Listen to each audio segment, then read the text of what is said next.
সাম্যের কথা বলা হয়েছে, হ্যাঁ, সবার অধিকারের কথা বলা হয়, প্রতিটা কবিতায় কি মানবতার কথা বলা হয়, মানুষের অধিকার প্রতিষ্ঠার কথা বলা হয়।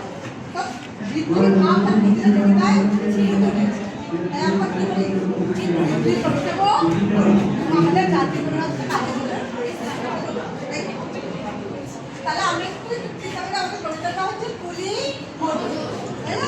আমরা চিনিনা যারা শ্রমদায় যে কাজ করে, এই যে বিল্ডিংটা দিয়ে তাকাচ্ছি, কাজের শ্রমিক দিতে পারেন কিন্তু জানি যারা শ্রমিকদের শ্রম দিয়েছে, তাদের ঘামের বিনিময়ে আজকে এই দিনটা প্রতিষ্ঠিত হয়েছে, ঠিক আছে?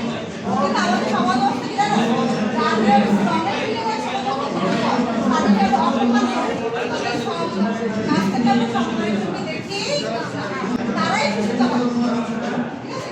তাহলে কাজী নজরুল যদি সাময়িক কবি সম্পদের কথা বলেছেন, আমাদের অধিকারের কথা বলেছেন, এই কবিতায় যারা পরিশ্রম করে এই যে রাস্তাঘাটে কারণ করা করেছে, কবিতা করছে না, আমরা স্মৃতি থাকতে যাওয়া করি, কারা গাড়ি চালাচ্ছে, কবিতা চালাচ্ছে, চালাতে চালাচ্ছে না, দেখো তাদের গ্রামের পরিশ্রমের সফলতা বাড়বে, তাই না? তাহলে তাকে অবদান দিয়ে যাবো, অস্বীকার করতে পারবো? কখনো আমাদের কি সবার অধিকার কথা বলেছে, বলেছে যে দিন এসেছে আমাদের কি করার অধিকার ফিরে পাওয়া।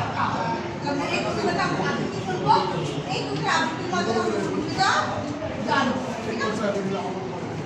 কতটা আয়োজন করে দিচ্ছি, কেউ কারো বেড়াতে পারি